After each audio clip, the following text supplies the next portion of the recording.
오늘 이런 뜻깊은 자리에 초대를 해주셔서 대단히 감사합니다. 근데 이 코로나19라는 시기가 사실 이 마스크를 쓰고 마이크를 들고 하는 거는 참 굉장히 어려운 저건데요. 오늘 아까 그 축사와 뭐 이런 환영사에서 말씀하셨던 그러한 부분들을 한번 중점적으로 주요 이슈들을 점검해 보는 자리를 갖겠습니다. 어제 마라도나가 이제 타계를 했습니다. 보니까 저하고 동갑이더라고요. 1960년 경자생인데 지금 보면은 저희들이 제가 그 출발 자체가 60년에 80불로 시작한 게 지금 3만 불 시대를 지금 저희가 맞이하고 있고요. 그리고 또 하나는 63년에 저희가 원조를 받았는데 2009년도에는 저희가 원조를 주는 국가로 바뀐 전 세계 유일한 국가입니다. 뭐 여러 가지 그 부분들이 있지만 지금 저희가 아마 IMF에서는 올 연말 한 3만 불 정도로 떨어질 거라고 하는데 그 뒤가 이제 2021년도와 그 이후에 우리가 어떠한 소득의 1인당 GNI를 가질까 하는 부분에 있어서 오늘 저희가 다루고 있고 그중에서 기반시설 그런 부분들이 굉장히 많은 영향을 줄 거라고 생각합니다. 특히 그간 저희가 이 많은 경제성장 속에서 이런 거를 지어왔습니다. 이게 완 사이클을 돌아서 이제 유지관리의 단계로 들어왔다고 보여집니다. 그래서 오늘 말씀드릴 주요 점검하고 제어는 우선 시설관리 제도에 대한 이슈를 점검해 보고요. 다음 정부 재정정책을 한번 보겠습니다. 그리고 아까 말씀하셨던 결국 손을 대면 디지털 기술을 접목할 수밖에 없는 상황에서 그 부분도 한번 점검하고 그다음 재원 조달 시행 조직에 대해서 개괄적으로 하고 마지막으로 제 조언을 한번 말씀드리고자 합니다. 아까 보셨던 그림에서 94년도에 저희가 한 10,000불 정도 됐습니다. 10,000불 시절에 저희가 시특법을 만들어 가지고 대형 시설물 위주로 관리를 하다가 2014년 20년 되는 시점에서 세월호 사고가 나면서 새롭게 안전이 부각이 되고 그간 한 6년 동안 저희는 많은 일들을 했습니다. 우리 박 이사장님하고 저하고는 그 국민경제자문회의 이 부분에서 저희가 첫 만나가지고 쭉 시특법에 대한 안하고 다음 기본시설관리법하고 많은 도움을 받았습니다. 그래서 쭉 보시면은 서울시가 특례를 만들고 그리고 발표가 있겠지만 그 특례 속에서 상당히 정교한 데이터들을 발표한 걸로 알고 있습니다.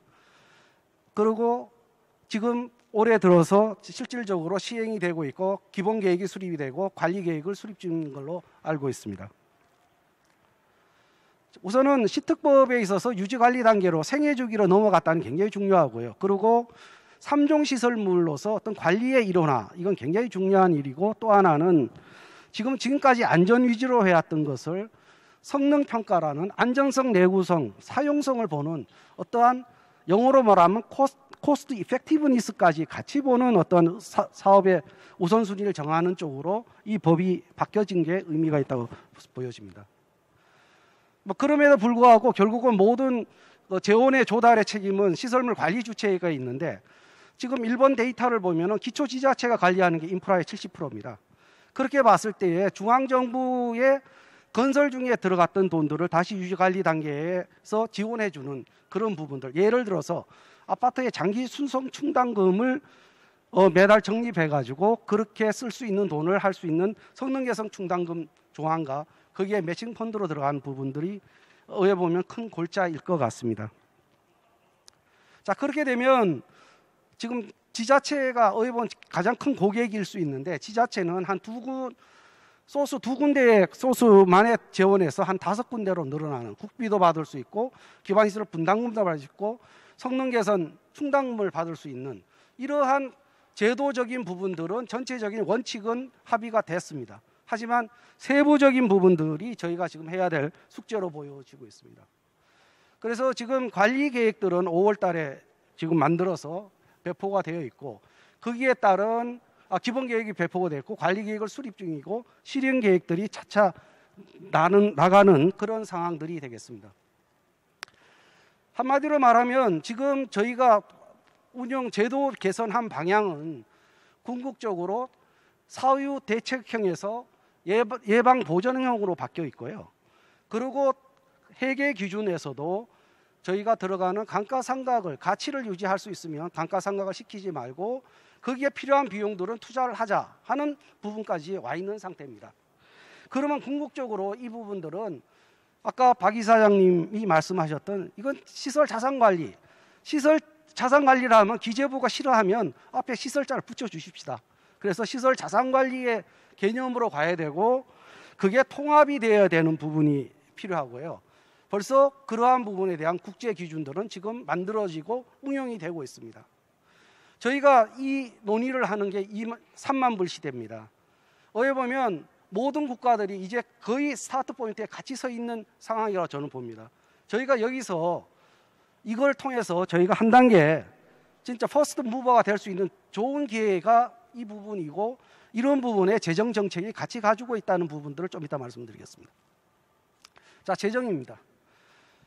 2018년도에 그 중기 국가 재정 계획에서 검토 보텀 노후 인프라라는 용어가 들어갔고 2019년도에 드디어 예산 편성안에 노후 인프라가 들어갔습니다. 거기서 그 부분에 생활 인프라, 스마트 SOC 이런 부분들이 같이 접목되는 그러한 부분들이 있었습니다. 그리고 백석역의 열배관 그 파손 사고 이후에 6개월 동안 통합 본부처 통합 TFT에서 6월 달에 32조의 그 투자 계획들을 지금 발표한 적이 있습니다. 그리고 올해 예산이 작년에 지금까지 계속 이게 떨어지는 예산에서 다시 리바운드하고 더 중요한 거는 중기 계획 속에서 연평균 4.6%의 증가세로 지금 재정 정책이 바뀌어 놓은 것 부분이 결국 노후 인프라의 굉장한 역할이라고 보여지고 있습니다. 자, 드디어 내년도 예산에서는 또 새로운 단어가 코로나 시국에 들어왔습니다. 디지털 뉴딜, 그린 뉴딜. 상당히 굉장히 화려한 그러한 예산들 편성으로 되어 있습니다. 하지만 우리가 어떤 차이점을 한번 시사점을 이 슬라이드를 통해서 한번 그 동영상을 보면서 해보겠습니다. 볼륨이 안 됩니다. 두 남녀가 인도에 갑자기 생겨난 구멍 3m 아래로 추락합니다. 도로 한쪽이 푹 꺼지면서 25톤 화물 차량이 전복됩니다. 지난 2014년 지하철 상황심리역에서 25년 된 열차 추돌 사고나 석 달 뒤 경북 영천의 70년 된 저수지 붕괴 사고 모두 노후시설이 원인이었습니다. 뜨거운 물줄기가 사람 키를 훌쩍 넘어서 튀어오릅니다.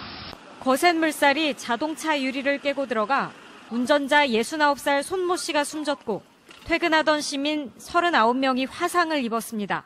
네, 붉은 수돗물이 인천과 서울뿐만 아니라 중부권으로 확산되고 있습니다. 대부분 30년 이상 된 노후 상수도관으로 인한 사고로 추정됩니다.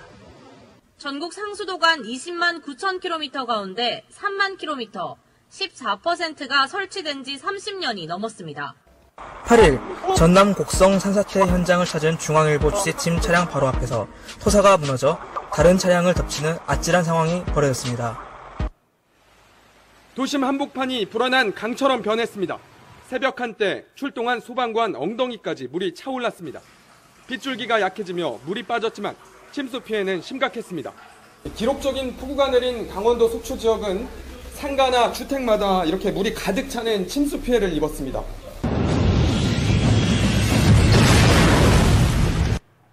굉장히 충격적인 부분입니다. 그런데 이 사고가 일어난 시설물들이 저희 생활 주변에 있습니다. 그래서 정부도 종래의 SOC와 구별되는 생활 SOC를 했습니다. 이 부분이 저희들만의 용어가 아니라 크게 유럽 쪽이나 이런 쪽에서는 소셜 인프라스트럭처와 이코노믹 인프라스트럭처로 나누는데 저희가 생각하는 생활 SOC가 소셜 인프라스트럭처입니다. 저희 주변에 있는 시설들에 대해서 안전 부분과 그다음에 삶의 질을 올릴 수 있는 투자가 필요하다는 겁니다. 그래서 정부는 약 48조 정도를 짜놓고 그게 매칭 펀드로 지방비를 포함해서 그렇게 짜놨는데요. 이 부분을 보시면은 상당히 저희들이 생각하고 있는 부분들, 아까 사고 난 부분하고는 굉장히 다른 그러한 구조를 저희가 볼 수 있습니다. 그리고 생활 SOC 상개년 계획에도 보면 지금 고작 들어간 게 지하 배수물 안전 정도고요. 그리고 제가 학교 오기 전에 마지막 프로젝트로 했던 게 전국의 17개 광역 특강시에 시도에 지금 신규 인프라 사업들을 발굴해 봤습니다. 전국의 지방 연구원하고요. 지금 781개에 422조 정도 했는데 노후 인프라는 고작 463개에 20조입니다. 그거는 기본적으로 저희가 노후 인프라가 가지는 특성이 있습니다. 결국은 저희가 조사와 진단을 통해서 정확한 노후화를 실태를 파악하고 자 어디까지 시설 그 수준을 올릴 것인가 하는 그러한 굉장히 그 전략적인 의사결정을 해야 되고요. 거기에 따라서 투자 금액은 완전히 달라질 겁니다. 지금 이러한 특성들이 있음에도 불구하고 지금 예산을 내년도 예산에도 이 부분에 대한 부분들이 전혀 발굴이 되지 않았기 때문에 사실 피부에 와닿는 노후 인프라에 대한 개선들이 사실은 없습니다. 그렇지만 한 두 가지 정도가 이런 법이 없어도 한 거에 있습니다. 노후 지방 상수도 개량하고 그다음에 철도 개량 중기 투자 계획입니다. 자, 이 부분을 통해서 특히 철도 같은 경우에는 도시철도 쪽에 중앙정부에서 돈을 받아서 도시철도 쪽에 돈을 줬던 아주 굉장히 좋은 사례가 되고 있는데요. 이것도 뭐 박 이사장님이 굉장히 뚝심으로 물어비쳐서 하신 거고 그래서 우리 한번 박 이사장님한테 박수 한번 보내주시죠. 자, 지금 이러한 부분들을 저희가 기억에 넣고요. 다음 디지털 혁신 기술 쪽으로 한번 점검해 보겠습니다. 뭐 이게 맥킨지 보고서에 나온 것처럼 하여튼 건설업이 수익률이 형편없다. 이건 다들 뭐 인용되고 있는 거고요. 그 다음에 디지털에 대한 부분들 적용도 가장 낮다 건설이. 그리고 이렇게 수많은 기술들이 건설을 기다리고 있다 하는 부분들을 한번 보시고요. 일본의 사례를 한번 제가 가져왔는데요. 일본은 지금 토공사가 거의 자동화되는 부분들이 소형 토공 현장의 한 90% 정도, 10개 중에 9개가 거의 규준 틀이 없는 상태에서 시공이 되고 있고요. 거기에 따라 생산성 자체가 2kg 정도 10일 걸릴게 이틀로 검사 기간이 끝나고요. 그 다음에 당연히 디지털라이제이션 돼 있기 때문에 결국은 서류도 50분의 1로 줄여진 생산성에 굉장한 그 부분들이 있고요. 특히 이제 저희가 그 기술 개발이라든지 이런 부분에서 유의할 점들은 한 두 가지가 있을 것 같습니다. 하나는 우리가 기술을 개발하고 나서 이게 쓰여지지 않으면 우리가 제품을 더 이상 만들면 안 됐고 팔리는 상품을 만들 필요가 있다고 보여집니다. 그래서 일본이 최근에 진단 장비한 게 하여튼 50km로 달려도 그런 부분에 공동들 잡아내는 부분들을 지금 개발한 것들이 있는데 결국은 기술 개발과 동시에 공사에 접목시킬 수 있는 수준까지의 모든 준비가 같이 일괄로 원샷으로 되지 않으면 그 기술 개발들은 또 세월이 지나면 또 노후화된 기술로 되는 이런 부분들의 악순환일 것 같습니다. 이게 생태계에 관한 얘기인데요. 지금 일본은 토목구의 BIM에 지금 누계치로 하면 2019년도까지 한 1000건 정도의 지금 발주가 되어 있는 상태입니다. 이 부분들은 실제 우리가 시범 사업이 아니라 본 게임에서 이렇게 보여주고 있다는 게 굉장히 저희들이 좀 부러운 구석도 있고 우리가 어떻게 이걸 쫓아갈 것이나 하는 고민들이 좀 필요할 것 같습니다. 자, 우리가 스마트 시티에 좀 저희가 관심을 좀 가져야 되지 않을까 싶습니다. 왜냐하면 저희가 도시화율이 지금 90%, 10명 중에 9명이 지금 도시에 살고 있습니다. 아까 봤던 사고들이 대부분 도시에 연관됐고요. 지금 거기에서 있는데 도시 시설물에 대해서는 아무도 지금 그렇게 관심을 안 갖고 있습니다. 그런데 저희가 도시 스마트 시티라 그러면 일단은 형상이라든지 기능 속성에 대한 디지털화하고 그걸 통해서 현상을 모니터링하고 예측하는 것들이 필요합니다. 마찬가지로 지금 제3차 스마트 도시 종합계획에도 인프라 부분, 데이터 부분, 서비스 부분이 되어 있는데요. 실질적으로 지금 이루어지고 있는 거는 두 개의 신설과 그 다음에 스마트시티 통합 플랫폼이라고 하는데 이 부분들은 거의 CCTV에 의한 그 보안 방범 정도의 수준입니다. 그래서 이 부분의 넥스트 사업으로 시설물에 대한 부분들이 굉장히 중요하고 관심을 가져야 되지 않을까 싶습니다. 재원 조달 부분입니다. 이거는 뭐 강조를 아무래도 저거 하지 않을 것 같은데요. 특히 대표적인 노력들을 하고 있는 게 미국 토목 학회입니다. 사실 이 노후 인프라가 국정 아젠다로 취급된 게 지난 대선 때부터입니다. 여기 보시면은 2011년, 12년에 보고서를 냈던 걸 다시 2016년에 미국 토목학회가 내면서 어디 보면 국민들 협박을 하는 상황입니다. 얼마 투자가 안 되면 국민의 생활이 어떻게 떨어지고 있는가. 그리고 17년도에서는 지금 저희가 고민하고 저희가 기반시설 관리 기본법에서 했던 부분들, 지금 고민하는 얘기들을 재원으로 내놓고 있습니다. 이 미국 같은 경우에는 여러 가지 정권이 바뀌면서도 엄청난 돈들을 지금 넣고 있는데도 그래도 2조 달러가 또 필요하다고 지금 얘기를 하고 있고요. 근데 그런 부분에서 일본은 2012년 12월 말에 아베가 정권을 잡으면서 새로운 정책들을 쓰게 됩니다. 방재안전교부금이라 해서 생활공간의 안전대책 쪽으로 해서 더 하나의 기금을 만들어서 지금 운영을 하고 그 결과들이 굉장히 많이 나와 있고, 그리고 지금 보시면 중앙정부에서 지방 재원의 지원을 저희가 출장을 통해서 제가 좀 확인을 한 것들을 좀 적어봤습니다. 그 다음에 또 하나가 지금 일본의 여기서 나온 것처럼 20년 전과 대비해서 사업비는 반토막이 됐고 토목사업비가, 다음에 관리 인력들은 30%가 감소했습니다. 즉 퇴직 인력들에 대한 충원을 하지 않는 상태입니다. 그런데 문제는 시설물은 계속 노후화가 되고 있습니다. 결국은 이 부분에 있어서 중앙정부 또는 공기업, 국가의 그 공기업들이 해야 될 역할들이 있다고 봅니다. 그래서 일본은 이 부분들을 인프라 장수명화 행동계획 속에다 넣어서 각종 기준 매뉴얼들을 5년마다 다시 만들어서 5년마다 개정하고요. 그리고 지자체에 대한 기술적 지원을 하고 있습니다. 여러 다양한 연수라든지 이런 부분들. 그리고 이 부분들은 미국의 페더럴 하이웨이 에이전시에서 어셋 매니지먼트에 대한 것들을 집중적으로 지금 각 스테이트에다가 지금 하고 있는 부분들을 보여주고 있습니다. 다음 달 10일 날 아마 지금 국립안전관리원으로 출범을 하시는 걸로 알고 있습니다. 아마 지금 갖고 계시는 여러 가지 업무 중에서도 특히 방금 전에 말씀드렸던 기술 지원, 지자체를 고객으로 하는 기술 지원에 있어서 안전관리원이 해야 될 역할이 굉장히 많지 않을까 싶습니다. 이제 재원 부분이 되겠습니다. 우선은 기반시설관리법하고 개별법과의 정합성 맞추기 부분입니다.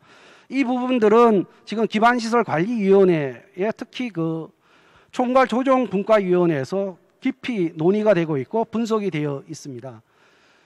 적어도 현상으로 하나 보면 성능평가라는 게 들어왔는데 그것을 개별법에서 포함하고 있는 것은 철도시설밖에 없습니다. 이 부분에 대한 건 굉장히 시급하고요. 그 다음에 또 각종 기본 계획들이 개별법에도 있고 기반시설관리 기본법에도 있습니다. 이 부분에 대한 정리, 그러니까 기본법 자체가 우선하기 때문에 개별법보다 그런 부분들이 필요하고요. 또 하나는 결국은 성능 개선 충당금 같은 경우에는 지자체에서 이 부분에 대한 준비를 해줘야 되고, 그리고 또 지금 법에서 얘기하고 있는 사용료의 10% 한도 부분도 개별법에서 그 부분들을 협의를 해야 될 겁니다. 그러지 않으면 기재부가 자기 법인 보조금 관리법이나 부담금 관리 기본법 절대 안 고칠 것 같습니다. 이 부분에서 해놓고 저희가 나가야 되지 않을까 하는 부분들에서 기반시설 관리 기본법에서 개별 법령하고의 정합성 문제는 저희가 조속히 지금 해야 될 부분이고요. 제목을 마르지 않는 재정 샘 만들기라고 했는데요. 우선은 지자체 쪽에서에도 재원을 세입원을 찾고 다음에 수단을 만들어야 될 거고요. 대부분 이제 기금이 되겠습니다. 그리고 중앙정부도 거기에 매칭 펀드로 주는 부분에 대한 부분들이 있겠습니다. 그래서 지금 이거는 그냥 제가 지금까지 제 개인적인 생각을 좀 적었는데요. 지금 신설 부분만 들어가는 교틱회계를 중앙정부에서 매칭 펀드에 들어가는 데서 노후 인프라 안전 투자라는 이름의 조사 보강, 보수 보강, 성능 개선 쪽에 넣을 수 있는 부분들로 한번 바꿔보는 게 어떠냐. 왜냐하면 작년에 대정부 질의에서 나왔는데 약 3조 7천억 정도가 공작기금으로 넣어야 충당 넘겨줘야 된다라는 그런 발표가 있었습니다. 지자체 부분에서도 사실 최근에 나온 보고서에 의하면 지역 개발 기금들을 약 40조를 지금 각 지자체 가지고 있습니다. 이 부분들에 있어서 필요한 제도 개선을 통해서 어떤 제시가 되면 결국은 중앙 정부와 지자체의 서로 어떤 재정의 셈을 만드는 데 큰 도움이 될 거라고 생각이 됩니다. 그 다음에 하나가 아까 말씀드렸던 겁니다. 지금 저희가 3만 불 시대에서 저희가 이 법을 개정을 하고 지금 매년 거의 추경이 일어나고 있는데 노후 인프라를 저희가 그걸 태우려 그러면 아까 말씀드렸던 이러한 프로세스의 준비들을 해야 됩니다. 그러기 위해서는 노후 인프라 개량 투자 계획의 법적 문서화가 필요하고요. 그리고 그걸 시행하는 게 필요합니다. 그리고 그러한 부분들에 있어서 지금의 정부의 재정 정책, 디지털, 그린, 지역 균형, 뉴딜 예산을 어떻게 연결할 것인가 하는 프로젝트 디자인도 한번 생각을 해볼 필요가 있다고 생각합니다. 그렇지만 지자체 보고 자체 자금으로 하라 그러면 이게 굉장히 어려운 소리입니다. 그리고 일부에서는 시설물에 센서스를 한다고 하지만 그거는 투자 계획하고 또 다른 얘기거든요. 그래서 이 부분들은 한번 적극적으로 저희들이 고민을 해봐야 될 것 같고요. 그래서 적어도 안전등급 B등급이 붕괴됐다는 이러한 보도는 저희가 더 이상 저희들이 내서는 안 될 거라고 생각합니다. 그 다음에 또 하나 사각지대가 있습니다. 중점관리 대상시설로 지자체 관리, 재난법에서 관리된 게 3종 시설물로 들어오도록 되어 있는데 이게 결국은 지자체는 돈이 없기 때문에 이 지정을 늦추고 있습니다. 제가 알기로 한 18만 개 정도에 있었는데 지금 들어와 있는 게 한 5만 개 들어와 있거든요. 지금 이 부분에 대해서 지금 필요하고요. 또 그 다음에 또 하나는 3종 시설물에 대해서 용도까지도 변경하는 부분에 대해서 하려 그러면 3종 시설물의 성능평가 대상을 지금 막아놨는데 이걸 풀어놔줘야 된다는 겁니다. 적어도 돈을 투자해서 하겠다는 사람들에게 어떤 법 규정이 막아서는 안 되는 그런 상황이지 않을까 생각합니다. 자, 보시면은 전체의 뉴딜에 지역 균형 뉴딜이 약 25조 디지털 뉴딜이 있고요. 인천시만 해도 지금 5년간 1조 9천억을 지금 디지털 뉴딜에 투자하겠다고 합니다. 지금 이 부분들과 우리가 지금 시설물의 노후 시설물들의 기존의 시설물들을 디지털라이제이션해서 데이터 생기는 데이터들을 우리가 어떻게 쓸 거냐 하는 문제들은 지금 여기서 말한 결국은 거기 DB는 시설 자산 관리 시스템이라고 저는 생각을 합니다. 지금 저희들이 아까 말씀 제안한 대로 조사 진단 작업에 대한 데이터가 생길 거고 지하 구조물도 진단하는 데이터가 생길 거고요. 개량 투자 계획 수립도 데이터가 생길 거고 교체에 따른 개량에 따른 데이터가 생길 겁니다. 자, 이거를 개별적으로 할 게 아니라 궁극적으로 시설 자산 관리 시스템의 종착역으로 파이널 데스티네이션으로 하면은 우리가 데이터를 별도로 뽑을 필요 없고 초기 데이터로서 우리가 쓸 수 있는 부분이 될 거라고 보여집니다. 그래서 지금 기존에 제일 큰 문제가 기반시설관리위원회에서 위원님들 얘기가 이런 얘기입니다. 자, 사업의 우선순위를 정해서 이 부분들을 해야 되는데 지금 가장 큰 게 서포트하는 시스템에 대한 얘기들이 있습니다. 아마 오늘 서울시 발표도 있을 것 같은데요. 서울시는 조례를 장소명화 조례를 2016년도에 만들어서 한 40억을 들여서 나름 투자 계획들을 5년간 분석을 해서 데이터를 기반으로 해서 분석을 해서 나왔습니다. 적어도 결국은 우리가 데이터를 통합 관리하는 입장이가 아니라 실질적으로 이 데이터들이 인프라를 운영하는 조직의 경영정보 시스템하고 연계가 되게끔 해서 예산의 편성, 배정, 그 다음에 그런 예산들을 집행하기 위한 임낙찰, 계약 관리 등으로 연계되지 않으면 우리가 암만 좋은 시스템을 만들어 놔도 그게 생존할 수 있는 부분들은 굉장히 어렵지 않겠느냐 하는 그런 생각이 들고 있습니다. 그래서 지금까지는 저희가 개별 시설물의 점검, 진단, 검사해서 저희가 각각의 대응을 해왔던 부분들이 이제는 자산의 통합 DB로 구축이 들어가야 되고 법에서 얘기하고 있는 성능 기반 평가를 해야 되고요. 그다음에 거기에 대한 노후화 대책과 유지관리 우선순위를 정하고 거기에 따른 자산 가치를 평가해서 기술적인 부분에서 우선순위를 결국은 재무 부분들을 연결시켜 줘야 될 거라고 보여집니다. 그러면서 저희가 스마트 기술에 해당하는 BIM이라든지 IoT 계측이라든지 VR, AI를 섞어야 되는데 이런 부분에 있어서 GE에서 예측한 거는 1%의 효율성 향상을 하면 미국의 전 산업의 150조 정도를 세이브할 수 있다고 합니다. 저희도 또 건설 산업에서 보면 계산 추정을 하면 한 1조에서 1조 5천억 정도는 연간 저희가 세이빙할 수 있는 부분입니다. 그리고 예산 정책 자체가 우리가 빅데이터와 AI를 할 수 있는 조건들이 되어 있고 거기서 만들어진 데이터, 또 신규로 지어지는 BIM으로서 우리가 생성되는 그러한 데이터들을 우리가 이제는 활용을 해서 가장 최적의 시점에 보수 보강 포인트들을 잡아내서 우리가 투자를 효율적으로 하는 부분들이 필요하고 그런 부분들이 재정당국이라든지 감독기관 또 시설물 관리 주체의 의사결정 지원 시스템으로 연계가 되어야 될 거고 이게 마지막 파이널 데스티네이션이라고 보여집니다. 자, 이런 부분들에 있어서 저는 결론적으로 말씀드리면은 인프라 기술 정책위원회를 한번 만들어 보자는 겁니다. 지금 저희가 적용하는 스마트 기술에 보면 적용했을 때 굉장한 예산적인 측면, 그 다음에 대가적인 측면 이런 부분들에 굉장히 문제가 있습니다. 그거를 기술만 먼저 가고 그 대가 부분들을 저희가 정리를 하지 않으면 그 기술은 몇 번 시범 사업을 하다가 또 없어지는 이런 현상들을 저희가 좀 과감하게 좀 할 수 있는 정부 내 거버넌스를 한번 만들어 보자는 그런 제안입니다.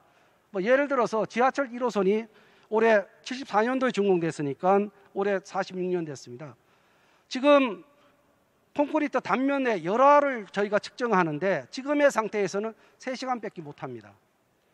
그럼 이건 기술 개발로 풀어야 됩니다. 풀고 그 기술 개발하는 비용을 그 사업에서 태워가지고 그 부분에서 적용할 수 있는 부분들을 저희가 기존의 방식으로 안 되기 때문에 이러한 인프라 기술 정책위원회에서 저희가 이런 부분들을 해줄 수 있는 부분들이 필요하다. 왜냐하면 지금 지속가능한 기반시설 관리 기본법이 기본법이 그래도 인프라 관련 범부처 적용 법령이기 때문에 지금에 있는 기반시설관리위원회는 재정 차원이라면 정책 차원이라면 기술적인 부분들에 대한 현안들을 풀어줄 수 있는 인프라 기술정책위원회 설립을 한번 제안해 드립니다. 제가 오늘 슬라이드가 많아가지고 굉장히 빨리 얘기를 해가지고 51초가 남았네요. 그런데 하여튼 저는 그런 생각이 듭니다. 지금 퍼스트 무버가 될 수 있는 절호의 찬스가 왔고 저희가 투자를 받는 거는 국민들로부터 투자 받는 거는 결국은 2조 달러 미국 시장을 가기 위한 수요를 받는 거라고 저희가 생각하고 일들을 추진하면 좋지 않을까 생각합니다. 다시 한번 오늘 코로나19에 아주 엄중한 저건데도 이렇게 끝까지 경청해 주시고 또 초대해 주셔서 감사합니다.